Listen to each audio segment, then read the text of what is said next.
This is Pauper to the people. With me, I'm Nate. With me tonight is Chris Hello. and Dan. Hey. Once again, Peter won't be joining us thanks to some coworkers and all that. So Peter, here's come back to us. here's to you for taking Peter away from the show. D-bag. Damn, All in real right. life. Yeah, die in real life. Yeah, I need my co-host to make fun of Nate with me. It's not the same. So, yeah. So how's everyone week's been? Awesome. Pretty good. Yeah. Yeah. That's good. What have you been playing this week? What have you been up to, Chris? Played Pauper Premiere event. I went 4-2 in the Swiss. Missed out on top 8. That was the same one that Deluxe Cough missed out on. Other than that, just been playing some random 2-mans along with played Affinity, even though I really don't like Affinity. I forced myself to play it in honor of Robot Week for pure MTGO, and that was alright. You know, it's a lot better than it used to be, I think, and maybe that's a result of whatever. But other than that, still playing some Theros block constructed, and tearing that up. What have you been up to there, Dan? I've been doing mostly finance, but I've been playing some Mono Blue Devotion in Standard, which is quite a deck. And You have Mutabolts? Oh, I hate you. No, I don't have them anymore. Oh, okay. I had to sell them when I got 300% of them. Okay. But I've been playing Delver as well in Pauper, XMMX 16 land build, and it's performing quite good. Yeah. I Delver does. I talked with XMMX about some of his choices like Bone Splitters and Cloudfin Raptors and whatever, and he vehemently defends those. It's like, I really hate Bone Splitters and Cloudfin Raptors in the deck, and as you guys have probably seen from some of the results, I've just cut them entirely. Yeah. I like the Bone Splitters a lot better than I like the Raptors. Yeah, the Raptors are just never any good. And I was talking to him, I was like, hey man, Raptors just actually do nothing by themselves, and like, even if you have a Bone Splitter, it's not really that impressive. You know? I think he feels that he needs another 1-drop, and they are the best of many poor choices. Yeah. Yeah, which is why I just cut them. You know, it's like they never do anything for me, so I cut him entirely. He still loves them. No, I think I managed to get one to 3-4 is the max you can get it to. In one of the matches. Yeah, and then it was quite relevant, but.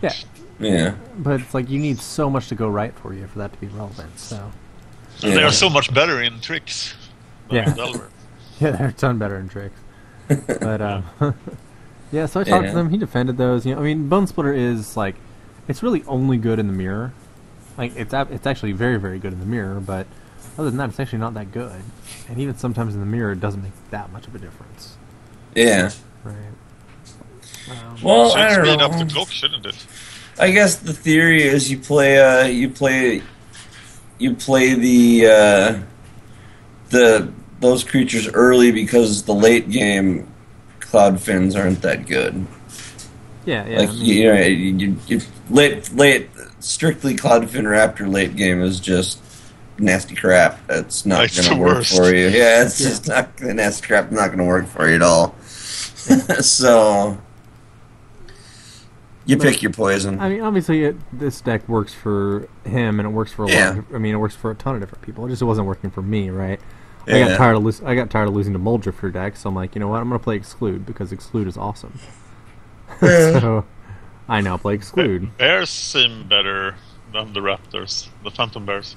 Yeah. That's what I was thinking. I was kind of thinking that same way too. But the problem with the Bears is that you cannot equip Bone Splitter to them.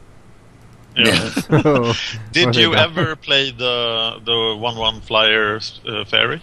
Yeah, when I was like on a budget and didn't want to buy Cloud Fairies, but no, I think if you're gonna play that guy, you'd probably rather just play the Sage of Epityr guy who lets you like pseudo ponder. Yeah. Is he 1 mana?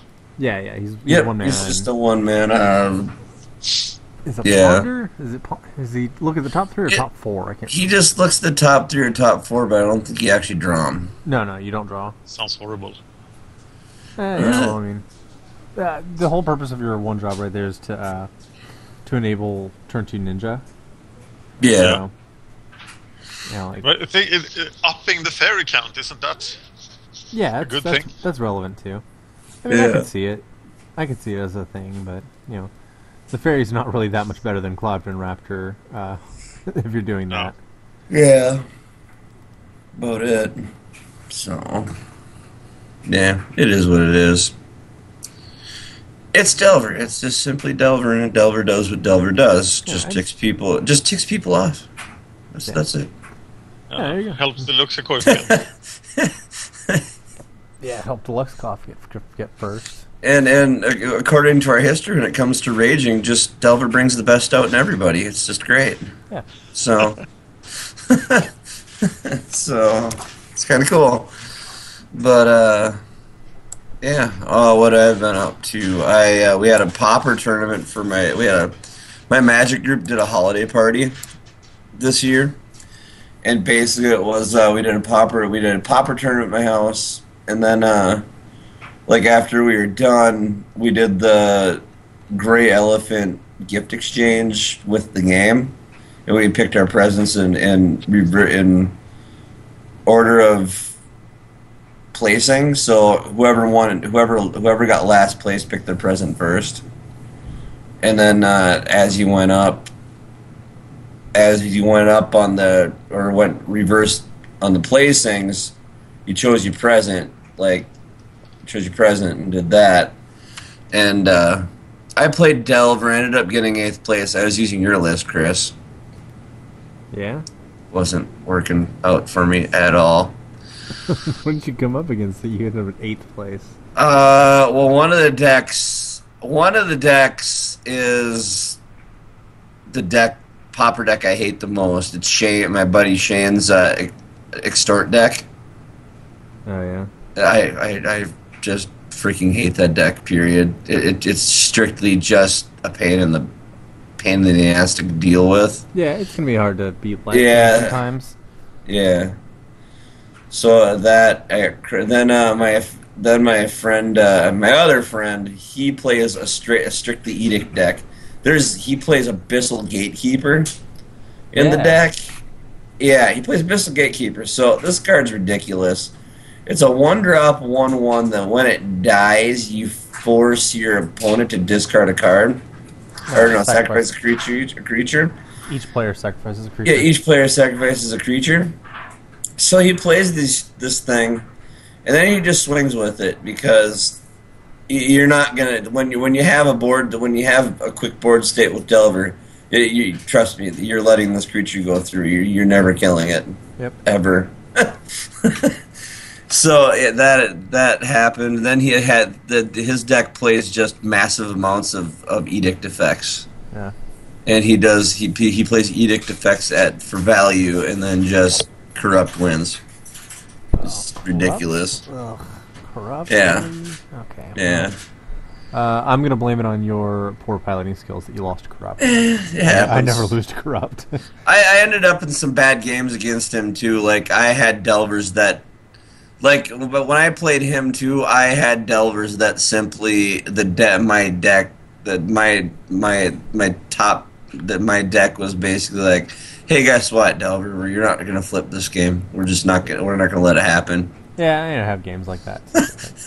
So that's what happened during that matchup. I mean, those are both sound like pretty bad matchups, right? The Extort matchup plays more like a White Weenie type of ability. Yeah. That can life gain you.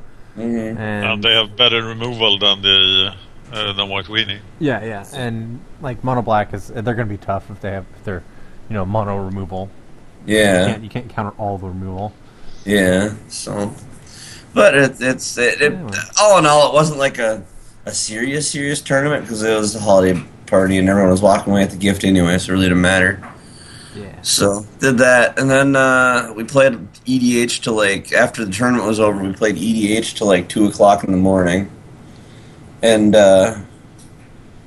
I ended up taking 2 EDH decks apart and got my new EDH deck built. I'm playing Mishra the Artifact Prodigy now. Right. Because he is a cool general. Well, and there'll probably be some listeners out there familiar with EDH that are saying, why would you use Mishra? For starters, Mishra is a legendary creature that, without the right cards, is just a bad legendary creature. It doesn't do anything besides be a body in Grix. But okay, Mishra the legendary creature. Basically what he is he's a creature, he's a 3/4 or whatever, and whenever you play an artifact, you need to search your library for another artifact, another copy of the same artifact, and put that from your library into play. Well, EDH bad because you only have one of each artifact in the deck anyway. With Possibility Storm, it's stupid broken.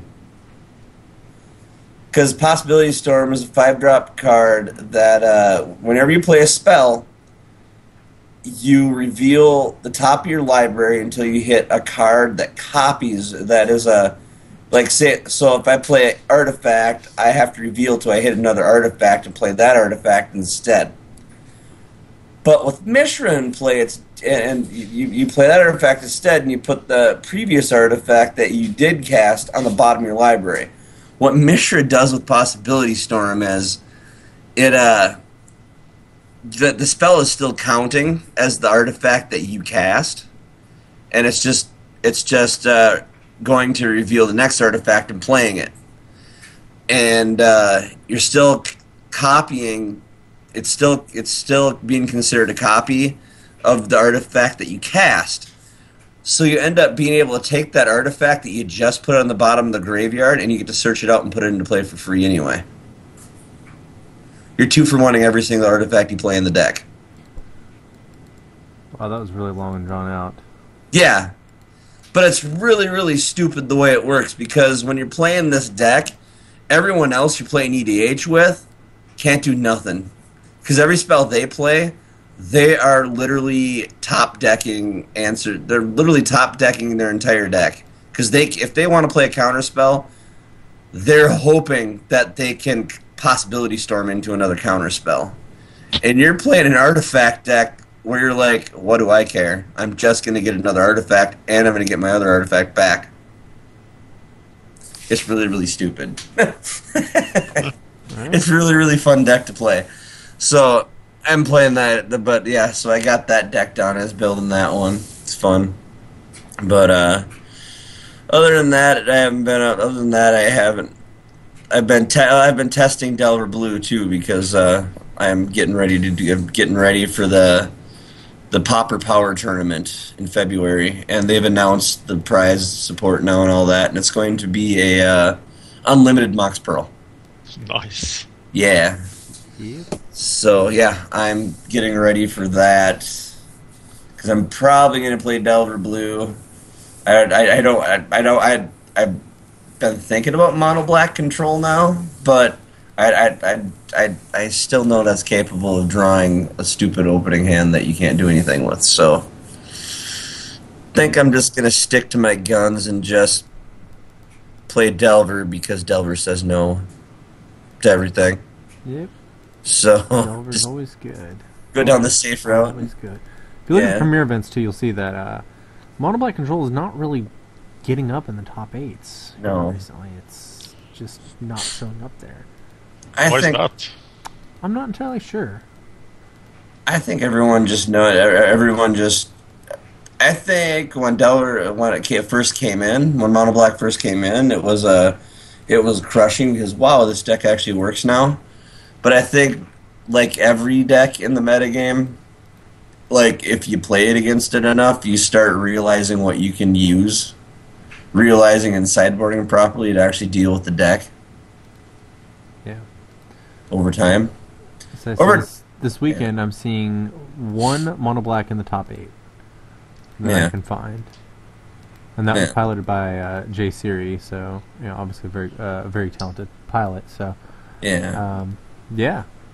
Other than that, I guess Sneak Attack showed up in 10th place somewhere. So Yeah. It's amazing that all the premieres fired. That's I awful. don't think I think the But there are 4 results. yeah, there should be 5 premiere events though, I think. Oh, okay. Yeah, I think the 11:30 p.m. Premiere event didn't fire. It was almost firing, and like I was there. It was at like 31 people. I was up at night. I was like, man, I could join this and like actually get this event to fire. And I'm like, no, I'm not gonna play for 6 hours, starting at 11:30 at night. That's not a wise idea. Yeah. I don't think that one fired. I think all the other ones fired though. Yep. That's pretty good. Yeah. Yeah. The only bit of news that I've found this week though is, and it's not on that.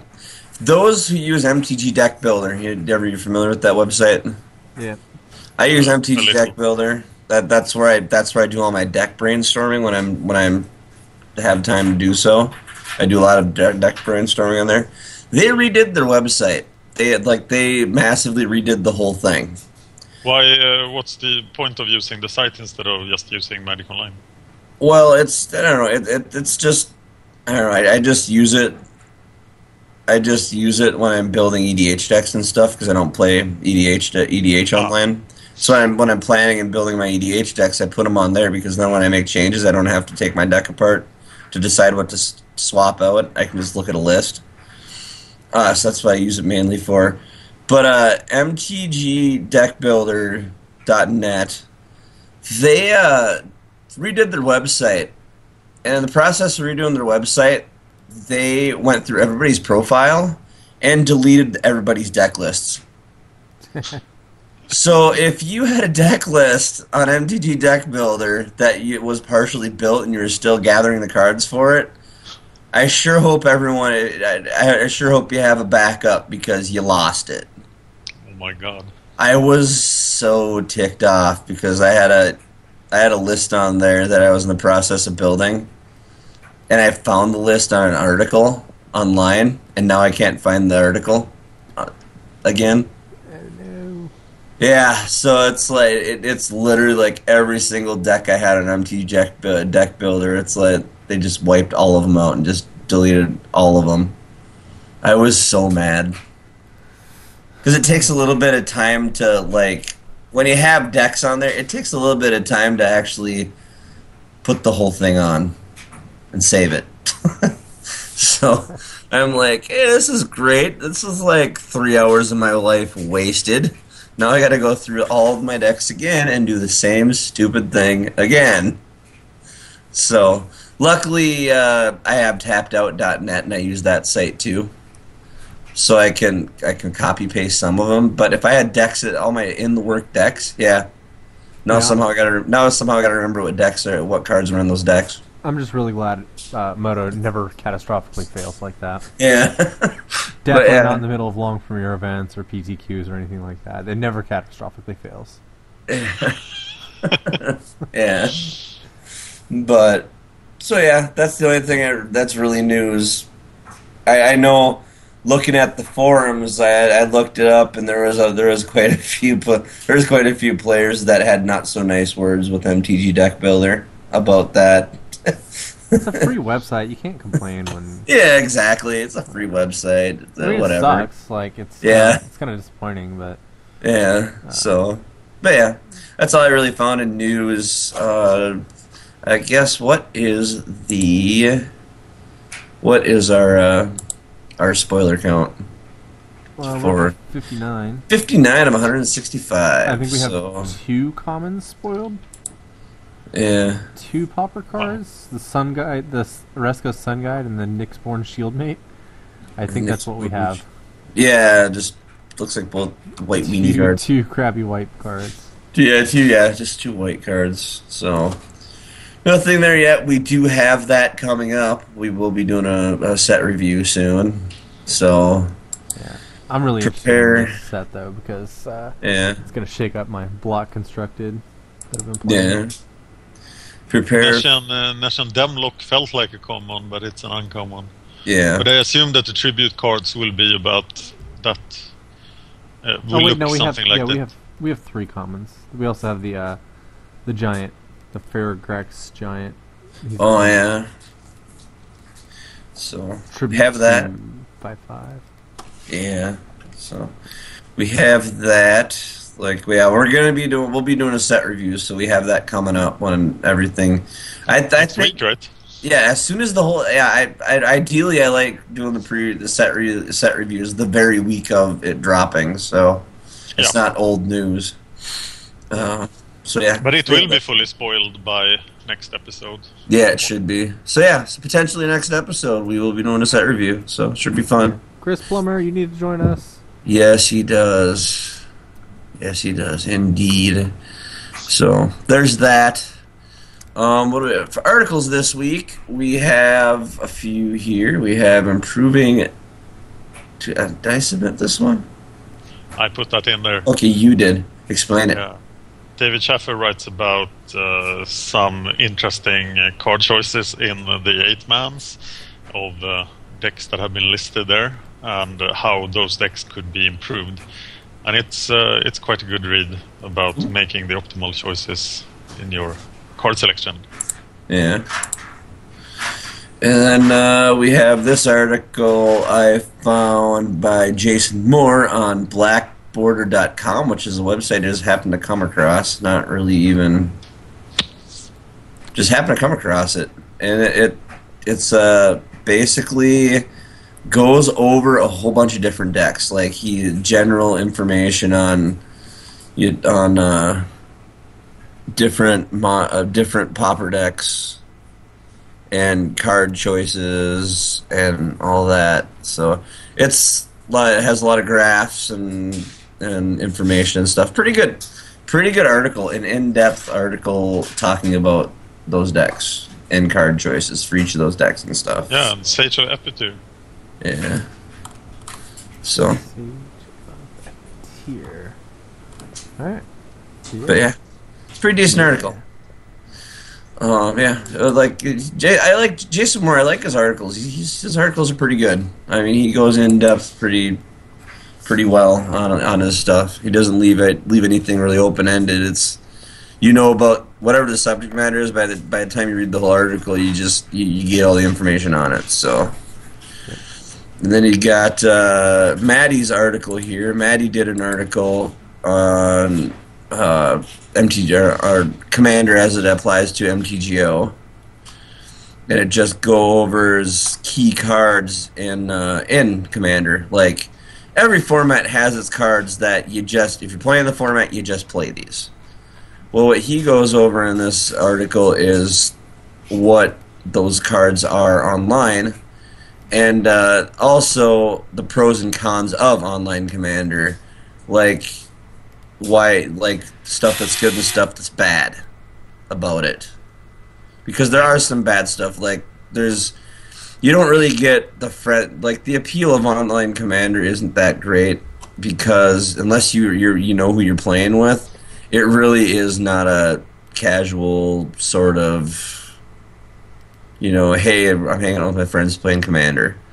It's more of it's not really interactive the way Commander normally is when you're playing in paper.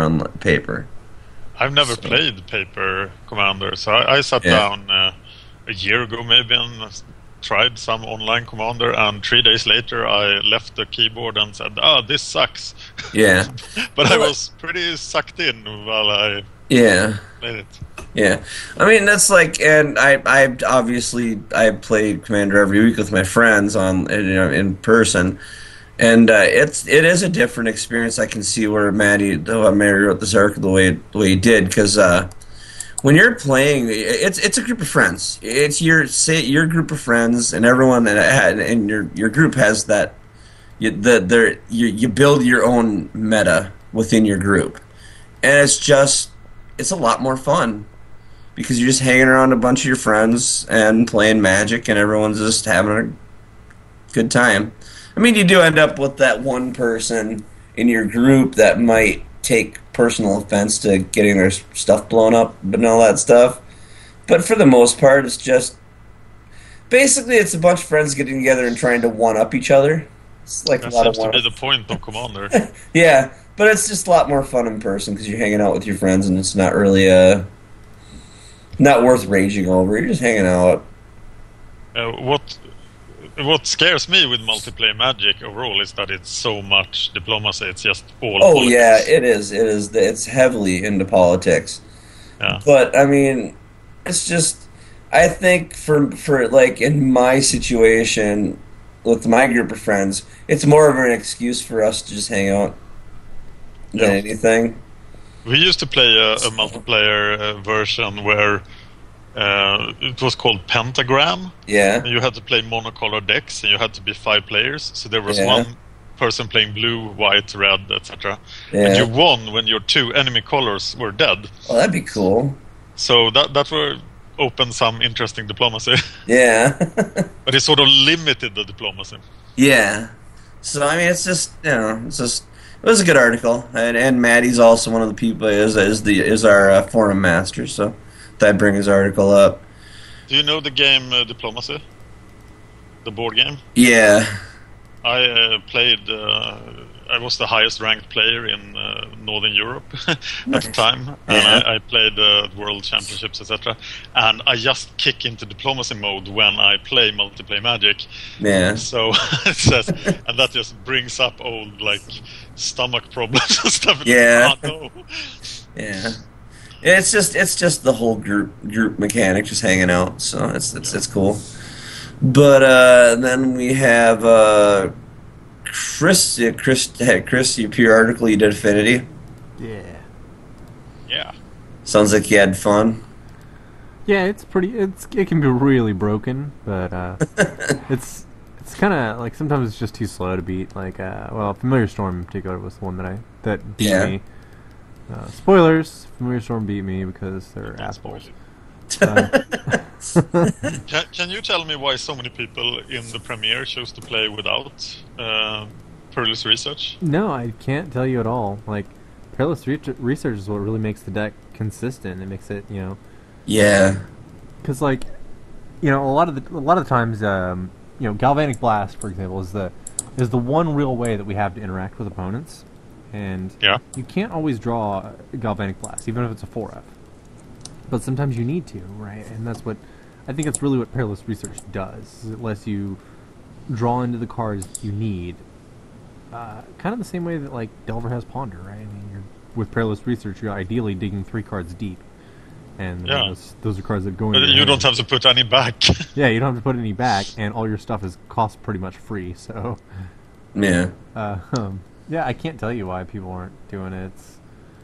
Some of the decks look like they are out of 2009. It's obviously working for them, though. So yeah. I actually really like Perilous Research. I'm gonna have to agree with you. I like the Affinity Perilous Research build better than the regular Affinity deck, just because you get to go that much deeper in your deck and dump that much more crap. Yeah, it's you see it. You pretty consistently before turn 10 have gone through half your deck. Yeah. Yeah. It's That's ridiculous. quite amazing. Yeah, it's insane. Yeah. Just being able to do that. But like if you guys have ever played Tron does the same type of thing where it goes through a ton of its deck. Yeah. And that just makes it to where like you have a game plan, and your game plan is going to overwhelm them. You're not going to flood out, right? I mean, you can flood out, but you're likely not going to flood out. You're likely going to draw all of your stuff, and if your opponent floods or stumbles at all, misses land drops or just in general stumbles, you're just going to crush them because your deck is consistently, drawing half of its deck. Yeah. Including your Channel Fireball kill combo. Yeah. Yeah. The thing I like about the Atog combo, it's just always your last resort win. I don't know, with this deck it's almost like my first resort win. I'm always going for the combo. Oh. And it's so easy to assemble with all the card draw. Yeah. Yeah. That and Atog helps because it draws out the removal, because it pretty much, like, ideally the Atog becomes a lightning rod for any removal because they're going to go after it. Yeah. So, I mean, you can safely go in with the 4/4s because the Atog they're going to be reserving removal for Atog. Yep. So that's pretty cool. So and then you can always just fling a 4/4 if they're at 4 life. Huh? Yeah. Worst case scenario. That's really sweet. Yeah. But yeah, this Affinity's awesome. And then this one is by Standard Pauper Players Blogspot.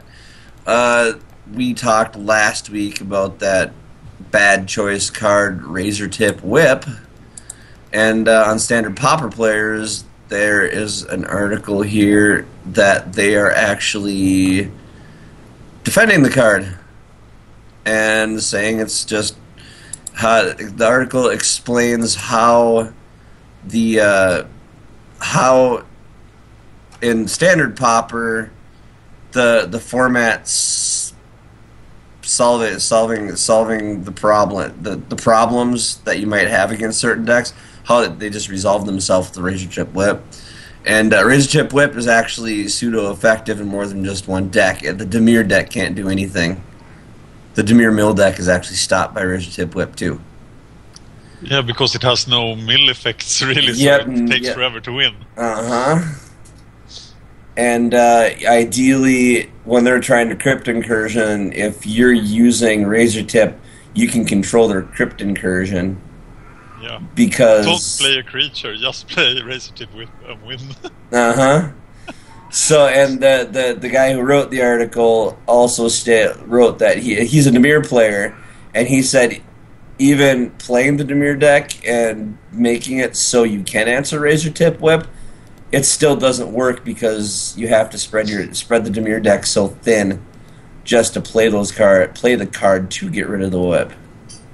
So it's just it's really effective against both those decks, the black deck and the Dimir deck. So it's a pretty interesting article.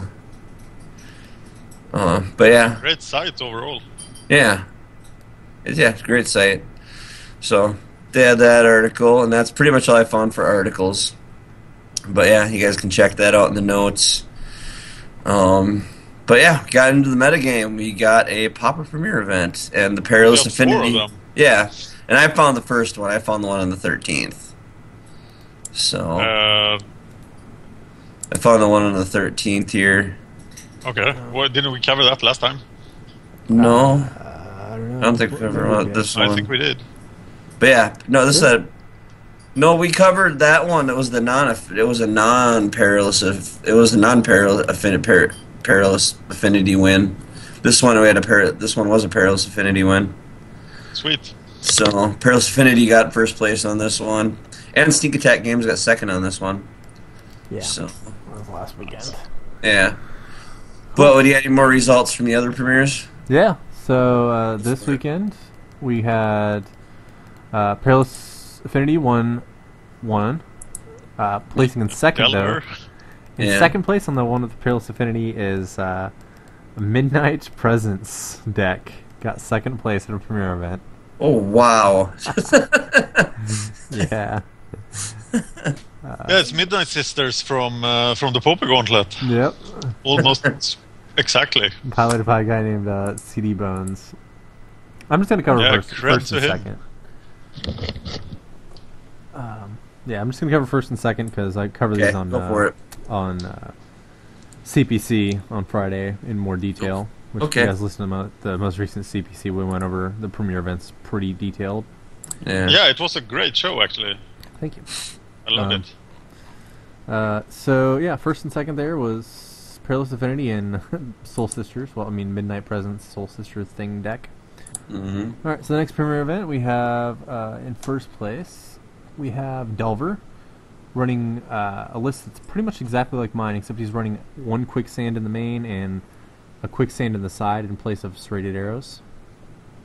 So that was basically my Delver list, and in second place we have Tron. So the next premiere events we have White Weenie, piloted by Andre S. And in second place we have another. This is a non-Perilous Affinity. Here, by Johan. Yeah, this is a Swedish player I talked a bit to, and he has been on Affinity for a year. So he's very experienced with the deck, but I can't tell you why he's not playing Perilous Research. Maybe he's not. Maybe this is his old list. Yeah, it could be. But he's playing Flare Husks and Prophetic Prisms instead. So, yeah, he was down to 1 fling for a while, but he's back up. No, to 2. I think in my playing experience, you really need the fling. Like and 2 of them. If you're going through half of your deck, you're probably going to see a fling before you. Well, I mean, this guy's not going through half of his deck, so he definitely wants the second fling. But yeah. Yes. I think anybody running 1 fling is probably not doing it right. Yeah. So, yeah, there's that first and second there. And then the final premiere event that I saw was, first place was Deluxekoff, who was running White Weenie. Kind of surprised about these White Weenie decks making it this far, because, like, White Weenie just straight up loses to Tron. Like, it actually just can't beat Tron at all. So, and Tron seems to be... Can't they? If Tron stumbles, surely they can win. It's so unlikely that Tron stumbles like that. Like, Tron would need to have runner games of, not drawing lands, basically. Because when I was playing Tron a lot, anytime I came up against White Weenie, it was like... that was like one of the primary reasons to play Tron, was that it had such a good White Weenie and Mono Black control matchup that like both those matchups were just almost 100% win factors. Go ahead. I was just going to say that this is such a typical Deluxekoff brew. It's just, this is a deck that beats Delver and aggro decks and loses horribly to control. Yeah. Yeah, and it was kind of like, I played him in the Swiss when he played this round too, and he, I will not say that he didn't play well, but he top-decked very well. Like, every time it seemed like I had control of the game, he top-decked the exact right card that he needed to beat me again. So, but it looks like his list should be quite favored against Delver, right? Yeah, it was. It's not really any more favored than a standard White Weenie list. It's actually probably a little bit less favored. He's running Vault Scourges. He has more flyers. Yeah, he's got a bit more flyers, and if he can land a Bone Splitter, then all of his flyers are really effective. But yeah, that's what he did one time, where it was like, okay, well, as long as he doesn't top deck a Bone Splitter, I'm fine. Shit, he top decked a Bone Splitter. Chris, edit that part out.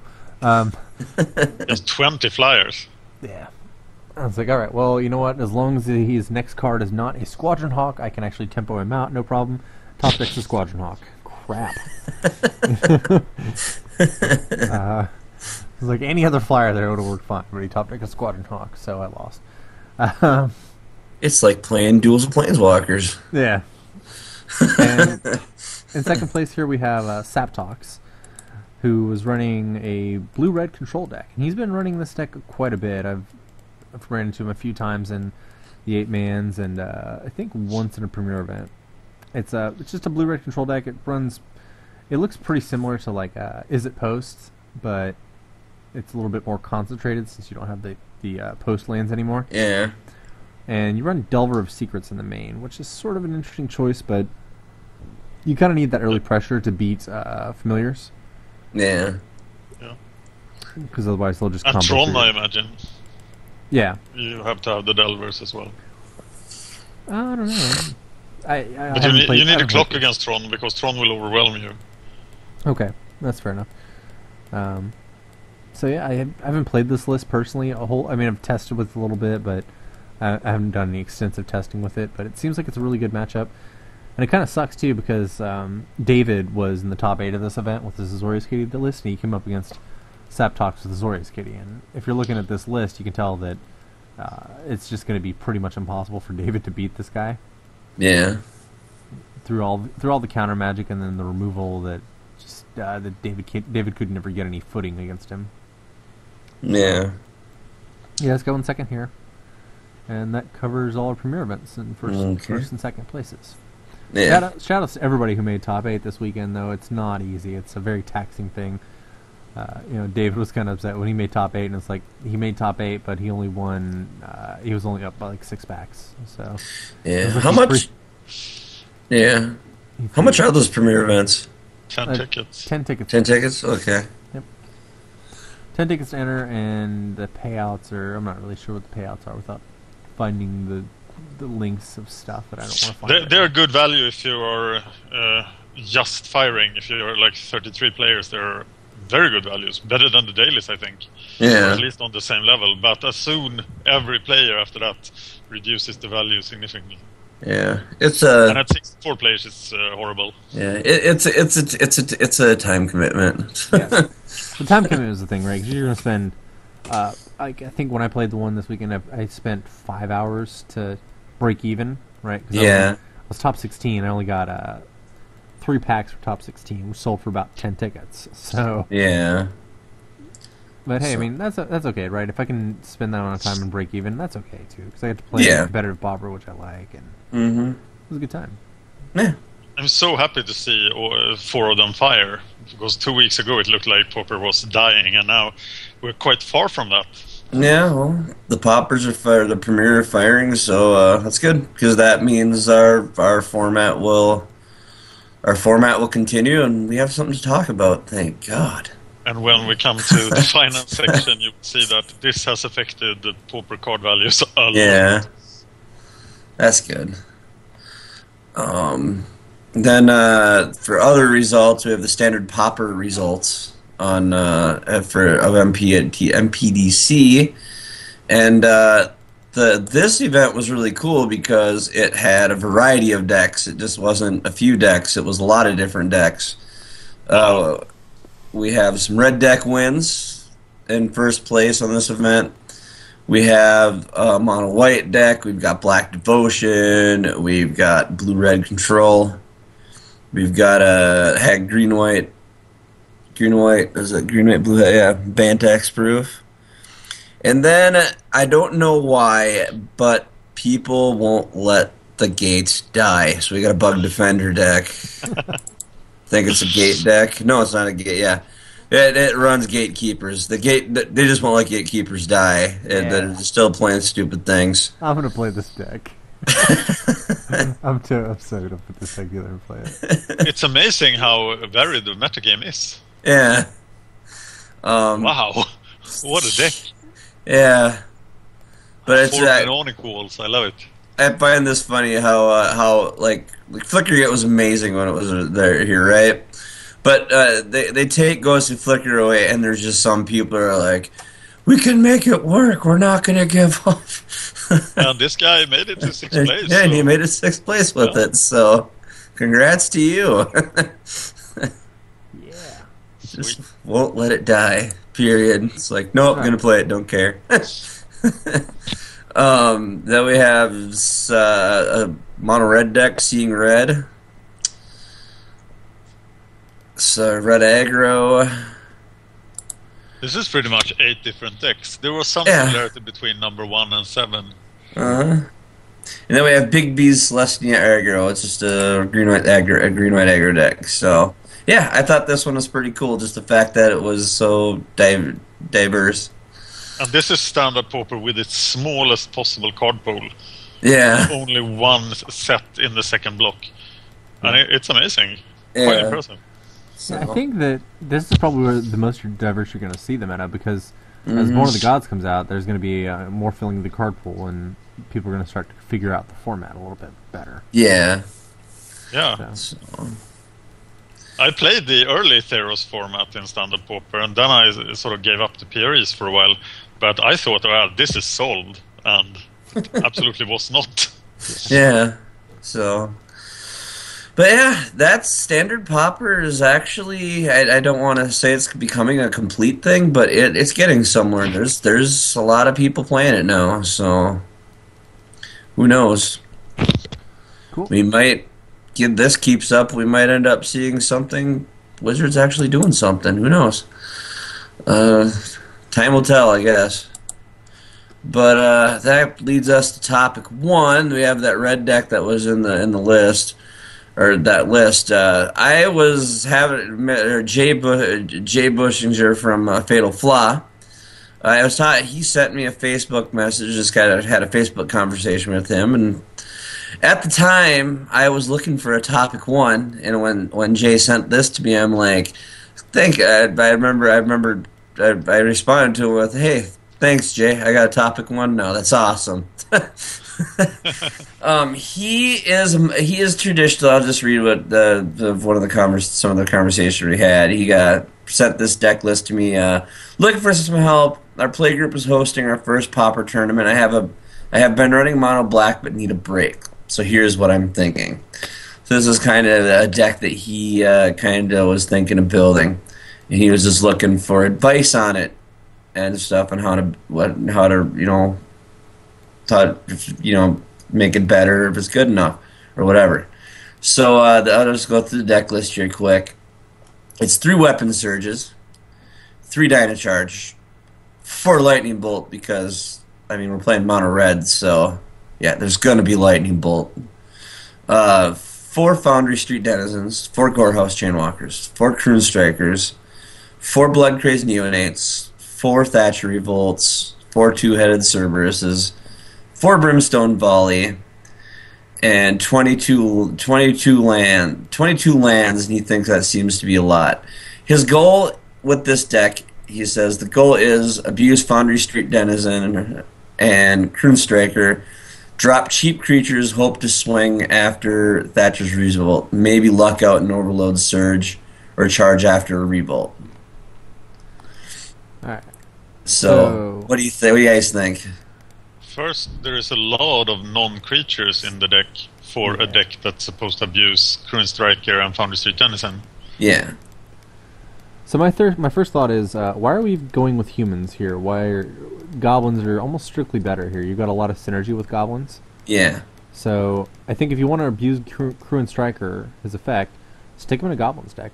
David linked it here at the end. We've got this. David Schaffer built a what he called combo goblins list, where that's what he built the deck around, was abusing Croon Striker and Foundry Street Denizen. And he uses things like Dragon Spotter and Krinko's Command to optimize that instead of this Thatcher Revolt. Yeah. Right. Thatcher Revolt is almost...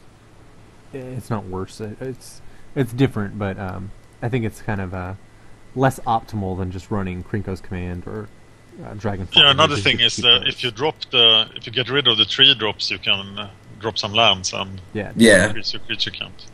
Yep. The second thing you want to think is, if you're going to have a Dynacharge and Weapon Surge types effects, you can't let your opponent have a lot of blockers, right? Because it's just not that effective. Mm-hmm.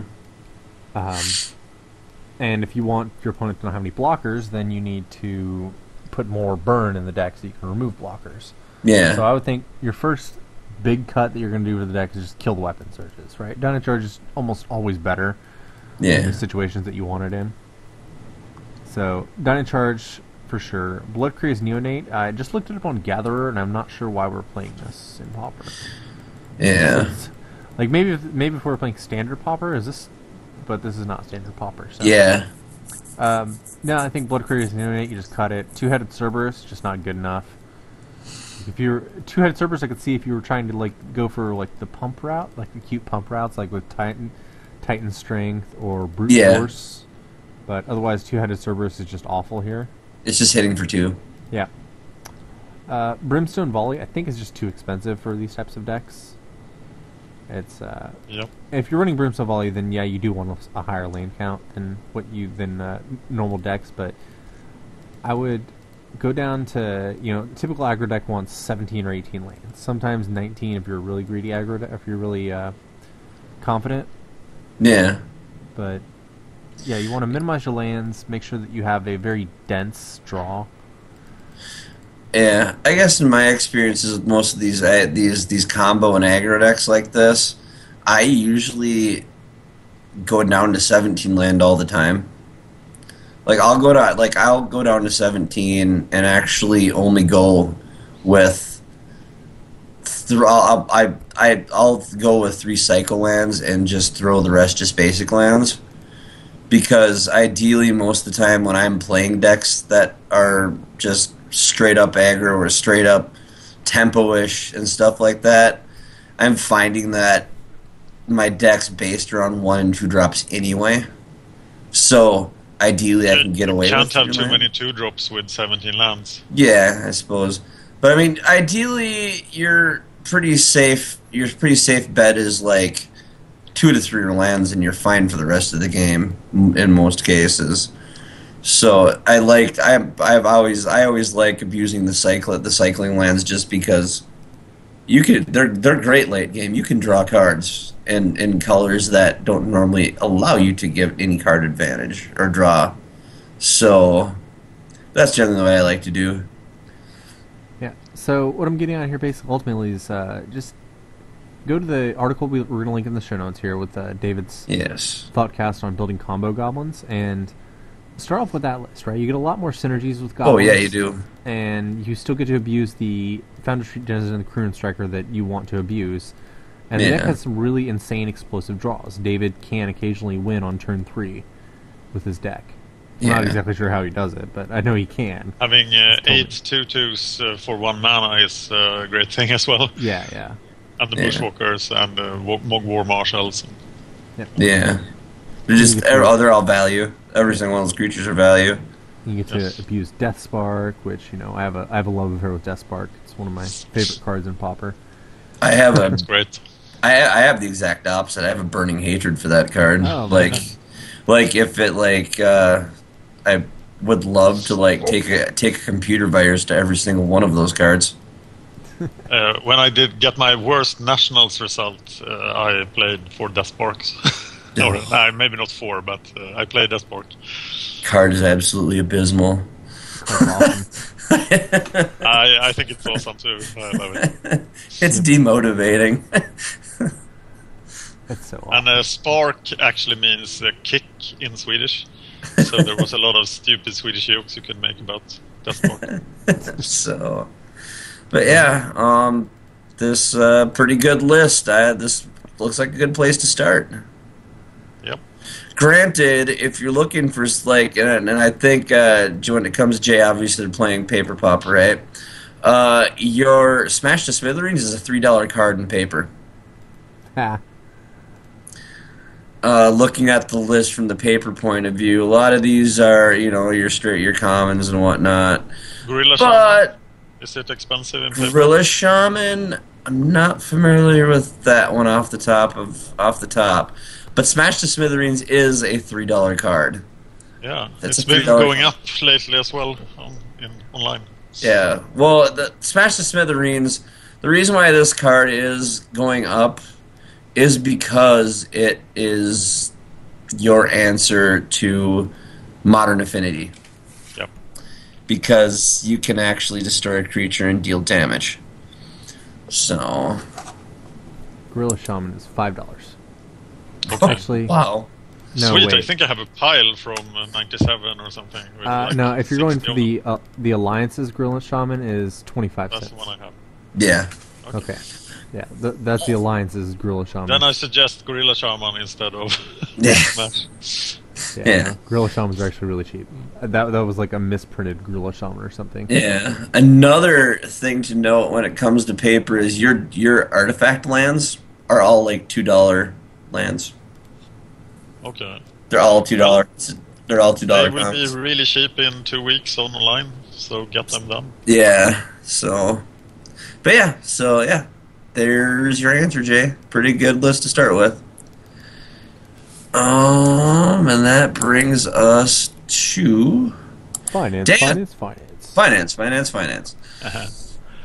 If you look on Goldfish on Unearth, you will see that the effect of the flashback drafts, the Unearth diagram on Goldfish is pretty telling what happens when there are flashback drafts. 2 days from now, we will flashback draft Zendikar Worldwake, which is irrelevant for Pauper, but it's very, very good for the fetch lands. So if you're into Modern, sell your fetch lands, buy them again in a week, and it's instant profit. Then we're drafting Mirrodin Block, so everything from Mirrodin Block, especially Serum Visions, will drop. The Mirrodin cards are actually already dropping. And then there will be invasion drafts, which... and actually the best example of a flashback draft card and the effect is Prohibit in June 2012 could be bought for 24 cents when the last invasion flashback drafts were. And then 4 months later, it was $3. So Prohibit is a great example of a card. It will actually probably go below 24 cents this time. And I think it's a great time to pick up a lot of the staples from Mirrodin Block and from Invasion Block. I don't have that card yet online. I need to get it. Get all the playsets you need from those 2 blocks in the coming weeks. And as I said before, the right time to buy the cards. It's actually getting earlier and earlier, but it's the last day, right when the flashback draft finishes, and a window of 2 or 3 days after that. I used to say the weekend, but the weekend might be too late. Yeah. If you want to hit the absolute bottom, but of course Unearth is probably still a good buy, and it's gone up 400% since last week when I told you to buy Unearth. This is also we're getting close to the time to get out of RTR block.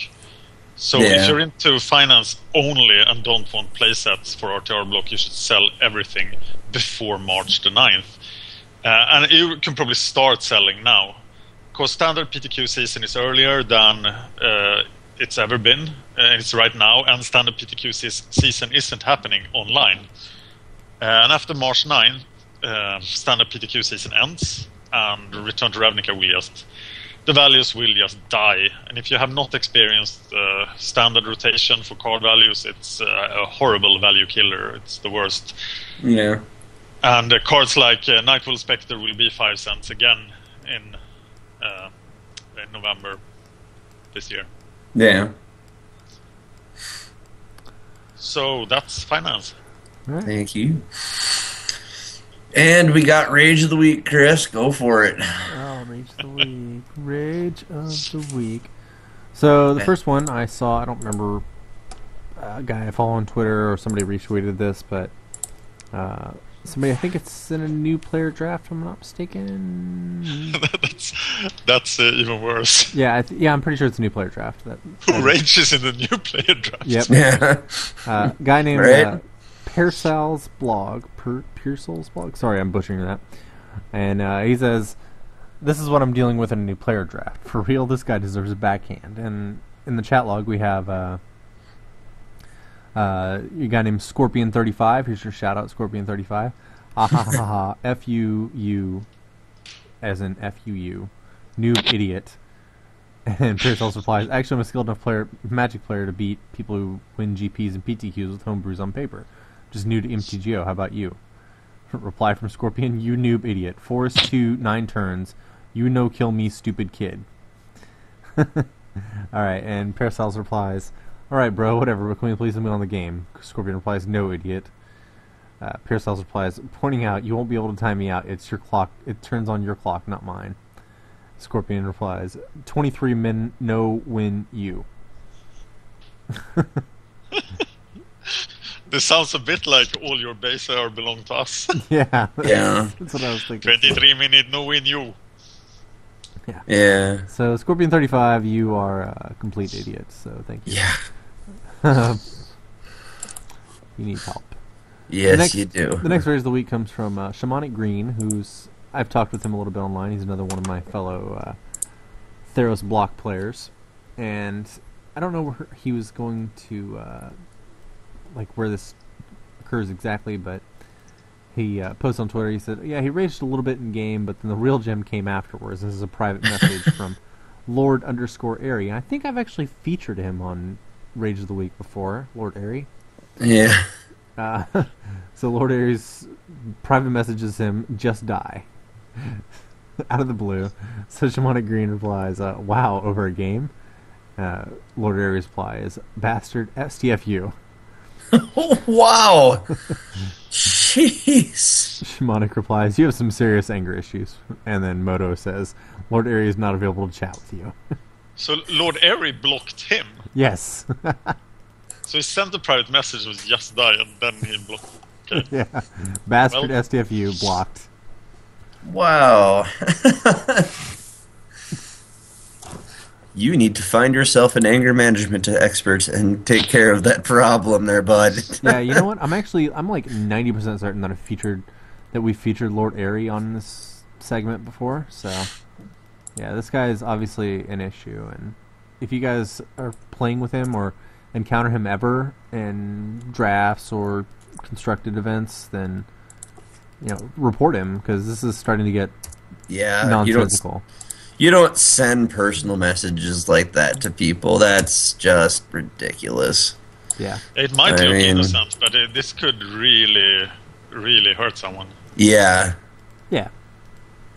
It definitely could, and especially with just something like that, like just die, right? It's We covered this a little bit last week about how, or was it the week before, about how you don't know what kind of situation your opponents are in, right? Maybe they're coming to MTGO for an outlet. Maybe they're seriously contemplating that, and they just want to play a game before they go and do anything serious. And if you tell them that and they're like, they might think like, wow, I mean, the people in my game think this is a crappy world too, so why should I continue to live in this world? Yeah, it's just I guess what is it? Community PSA, public service announcement. Don't kill yourself. It's not worth it.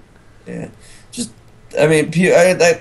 I think people just need to lighten up. It's just a game. Like, the world's not going to end if you lose. I mean, sun's still going to come up tomorrow.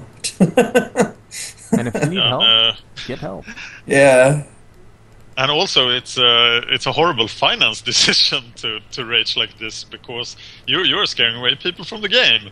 Yeah. It will kill the game eventually, and at least it will reduce the number of people playing games. Next time, Shamanic Green is choosing whether to play Magic Online or League of Legends. Maybe he takes League of Legends instead.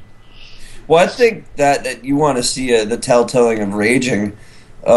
Look at League of Legends. There's a lot of people. Maybe that was a bad example. No, it really isn't. No, it really isn't. There's a lot of people that like League of Legends. I've talked to people that have played League of Legends, and they're like, "Yeah, it's not worth playing. There's just too many ragers on there." I mean, the fact there's so many ragers on there, there's people that are just like straight up don't want to play the game because of the ragers themselves. Yeah, just not worth it. I might have mentioned before, I used to play an MMO called City of Heroes. Yeah. And that community was so much better than the Magic Online community. Yeah. It was like Care Bear heaven compared to Magic Online. Yeah. But I also play Battlefield Play for Free, where sort of insulting people's mothers is like etiquette. Yeah. And screaming whore in Polish, it's almost high. It's like the community is crazy. I used to play, for first-person shooters, I used to play a game called, what the heck was it? Starts with the C. Counter-Strike. And it by far, out of every first-person shooter I've ever played online, I like Counter-Strike the best, just because it's realistic. There's no spawning. For those and you saw ragers on that a lot, too. But on Counter-Strike, if you had a rager, it is really looked down upon if you were like that, because, like, for those that don't know what Counter-Strike is, first-person shooter, but there's no spawning. You're on a team, and when you die, you're dead till the end of the round, till the end of the game. So there's no, oh, well, I don't care if I die, I can spawn and go after that person anyway. So if you were like one of the first people to die on the board and you raged, it just showed that you were a bad player. That's simple. It showed you were a bad player. Because in order to be good at Counter-Strike, you just can't, you can't claim you're a good player and die all the time. You have to actually live to be a good player. And I always liked the game because it was realistic. And on top, they made it so, Counter-Strike was made so realistically that when you died, you couldn't communicate with members of your own team. So, like, because you could spectate your team as they're playing, but you couldn't be like, dude, look up behind you, there's the guy with a knife or whatever, because you were dead. You couldn't talk to your teammates after that. So they made it really realistic, which was always fun because, like, on that game you would end up on the games where you'd end up like just one person one person on either team is left, and they made Counter-Strike so realistic that you could play with shadows. So you could be the player, have the one player running around with the gun, running around trying to get the other team member, and you could sit back in the shadows with a knife and literally sit there and wait for the other person to come around the bend and just knife them. And there's nothing that anyone on their team could do about it because they couldn't contact that person at all. There would probably workarounds for that if they. Yeah. Yeah, it was a lot of fun. It's still a really fun game for that. But yeah, like rages on Counter-Strike were almost unheard of because it was just like, yeah, you're an idiot. You probably shouldn't be playing this game. You suck. Okay, but if you want to learn some real raging, go to Battlefield. Play play for free version of Battlefield. So everybody who's everybody who's bad at the game, so they're there. Yeah, and they're mad at each other. It's awesome. But yeah, it's just it's no point to be mad about any game. Even I started raging in that game. And really? I'm far from raging. Yeah, I rage all the time. I sort of, I let if somebody rages on me, I will rage on them in that game. Yeah, I won't initiate. Yeah, but yeah, so it's not worth getting mad over. It's just a game. Is it like a phone call in that game? Like, so if like if you're on the headphone. No, it's all chat. People use Skype and stuff. But Okay. But we used to have these evenings at my friend's computer company, so we were like software development company. So we were sitting like after work, 8 people, drinking beer and raging on Battlefield play for free. Sounds awesome.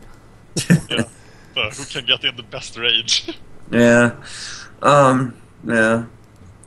Oh, hey, we have new spoilers out. We so do. Check this out. Yeah, since we started the podcast. Happening real time. Yeah, real time spoilers. They're coming out as we Offer speak. to the people. Yeah. So. Is Mythic spoiler slower than Salvation? I don't know. I'm on Salvation now. I always go to Salvation. Yeah. So I don't know. They're up on Mythic spoilers. Phoenix, God of Deception. Oh yeah, that's mill deck. Right. Wow, that's a lot of mill. Yeah, that's pretty nice. No, I'm more excited for flavor-wise for this card, Whelming Wave. Sorcery: return all creatures to their owner's hands except for krakens, leviathans, octopuses, and serpents. Oh wow! Oh man, the flavor on that is so awesome. That's a pretty strong card as well. I don't know how strong it is, but the flavor on it is just amazing. But this effect has costed 5 forever, and look at Cyclonic Rift, it costs 7. Yeah. But it's just your opponent creatures, but still. Anyway, I just wanted to call to attention to that because that card really caught my eye. I'm like, that card is awesome. So, okay. I think we have one more thing to cover, don't we? Shoutouts? Yes, shoutouts. Let the shoutouts fly. You got some? I want to shout out the Roguecast. It's a new podcast, main hosted by Fejukan. Includes Rogue Deck Builder from YouTube and MTG Lion, also from YouTube. I was the guest on the first show, and it's up on the MTGOStrat YouTube channel. It will be on MTGOStrat as well. And I'm tempted to join the cast, but they're shooting... We shoot here at 5 a.m. Yeah. On Tuesday morning for me, but they do it on Monday morning at 3 a.m. Wow. So I don't think I can do that. Yeah, that's pretty early. Yeah. But I will be a guest again on episode 3. So. It's cool. But it's a cast. It's mainly about the mainstream Magic things like the main draft format and standard. Yeah. Standard. And finance. Both the other YouTubers have great finance content on their YouTube channels. So we talked a lot about finance. Sweet. Okay. Yeah, I wanted to shout out you and David as well, but I already did that for a great CPC episode. Yeah. Thank you again. It was pretty easy content this week since we just had the premiere events back and like all of them fired. which is pretty nice. I have a shout out to Grant Champion. Where the hell are you? Grant, come back. Hey, Grant, come back. We haven't talked to you in a while. So, yeah, I've been meaning to try to get a hold of him because he hasn't been on the show in a long time, and I think he needs to come back for a little bit, do a guest spot. So, I'm gonna try getting that done. But yeah, so got anything else, guys? Nope. No, I'm good. All good. So, where can they reach you? Yeah, we should do that first.